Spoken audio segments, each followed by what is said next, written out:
Habitualmente tomamos decisiones y realizamos elecciones acerca de un sinfín de temas.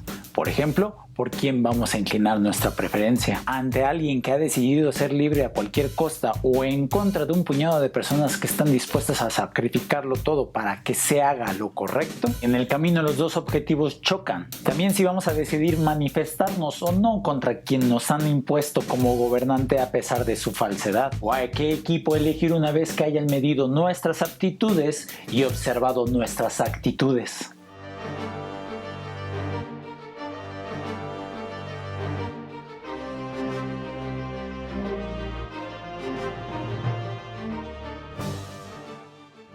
Estos comportamientos tienen un punto en común.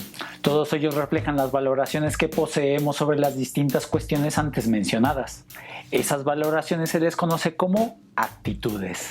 Si lo podemos definir, prácticamente encontraremos que las actitudes son evaluaciones globales que hacemos sobre personas, ideas o cosas y están relativamente estables a lo largo del tiempo de nuestras vidas. Así podemos saber que desde muy temprana edad vamos forjando esa actitud y de paso vamos viendo en los pequeños cómo van teniendo noción de lo que es bueno o lo que es malo.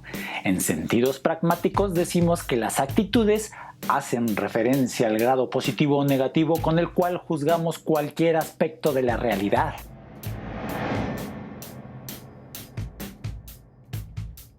Las actitudes son relevantes para la comprensión de la conducta social humana a la hora de adquirir nuevos conocimientos. Asimilamos y relacionamos la información del mundo en torno a dimensiones evaluativas. Desempeñan una serie de funciones imprescindibles a la hora de buscar, procesar y responder, o sea, toma de decisiones.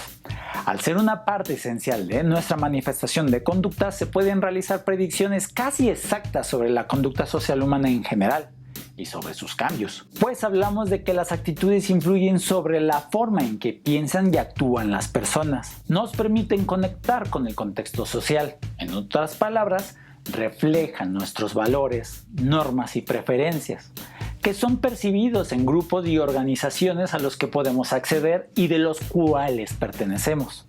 De esa manera, se distinguen grupos sociales, porque cada miembro puede compartir esa determinación. Ante todo, las actitudes pueden cambiar nuestro contexto. Si un gran número de personas tienen una actitud determinada, pueden cambiar las normas sociales para cambiar también todo ese contexto. De esa forma podemos resumir que las actitudes son un reflejo a la predisposición de decisiones que podemos hacer de acuerdo a lo que hemos aprendido a lo largo de nuestras vidas, y que si bien o mal, se han plantado para argumentar que en lo posible nosotros estamos dispuestos a manifestar ese comportamiento. Por eso decimos en Código de Héroes que si lo dices, hazlo. Si lo crees, hazlo. Que el decir y el hacer se correspondan. Pero desafortunadamente, como ya vimos con las heurísticas y sus respectivos sesgos, también las actitudes pueden hacer ver a la persona como incongruente. Incongruente e incoherente con sus ideas se dice en el argot popular. Y eso forma parte de la identidad personal.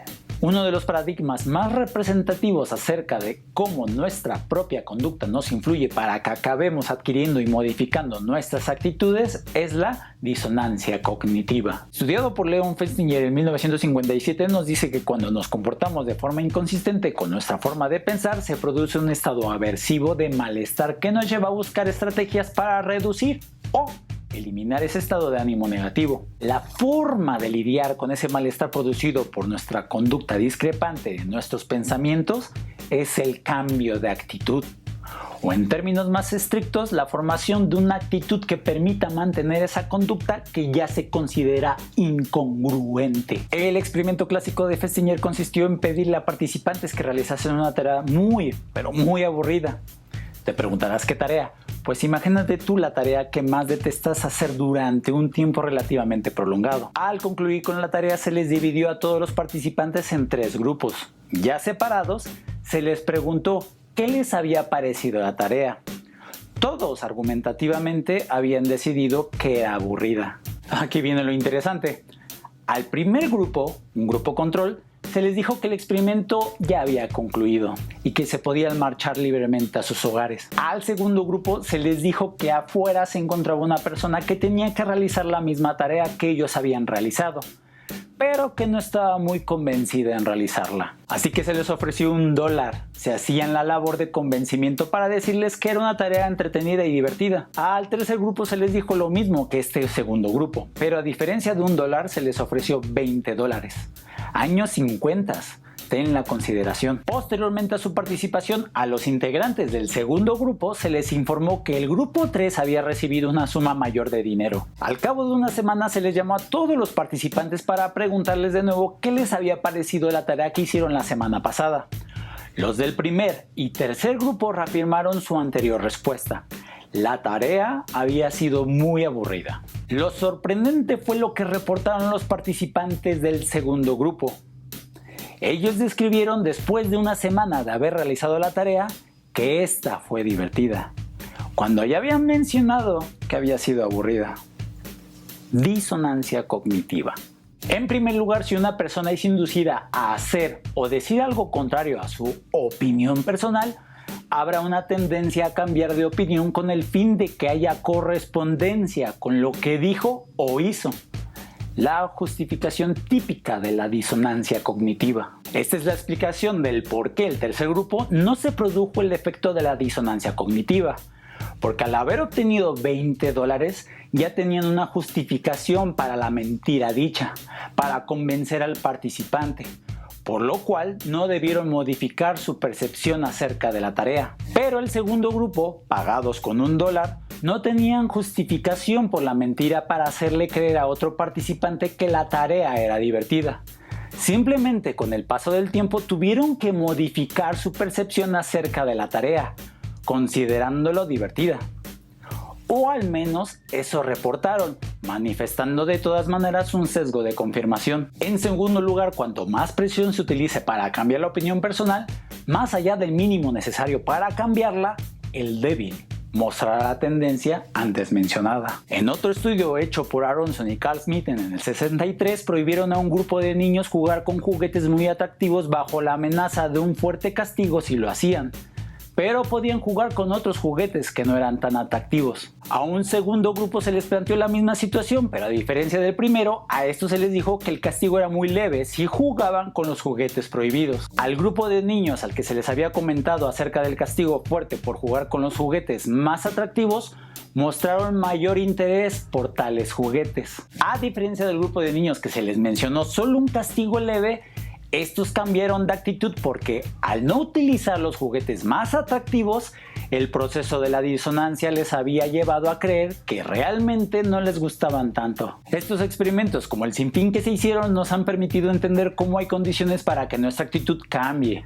y así más nuestra posición. Esa posición ante la vida o el simple desempeño de un rol influye directamente en las actitudes. Un rol social como ser soldado con lealtad a su nación, una recluta retraída, una guerrera entusiasta o una estratega simpática es igual a un estudiante, clérigo o empresario. Es un comportamiento artificial durante las primeras sesiones, pero que después va cambiando y va demostrando directamente cuál es su verdadero comportamiento.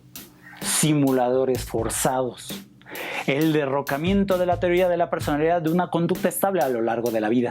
Reducir la disonancia no es fácil, pero poco a poco hemos visto e iremos viendo que depende de la resistencia al cambio de la cognición para que corresponda con la realidad. En pocas palabras, tener el conocimiento suficiente para ejecutar la respuesta apropiada a la situación, incluso cuando la realidad no es una verdad clara, porque se puede tratar de algún asunto establecido socialmente, es decir, por un común acuerdo con otras personas.